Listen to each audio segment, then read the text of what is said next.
টাকা দিয়ে সেনাবাহিনীকে বশ করেছেন শেখ হাসিনা, বলছে দ্য ইকোনমিস্ট।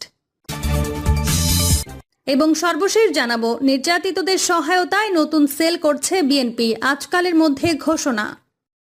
এতক্ষণ শুনছিলেন সংবাদ শিরোনাম, এবার বিস্তারিত। টাকা দিয়ে সেনাবাহিনীকে বশ করছেন শেখ হাসিনা, বলছে দ্য ইকোনমিস্ট।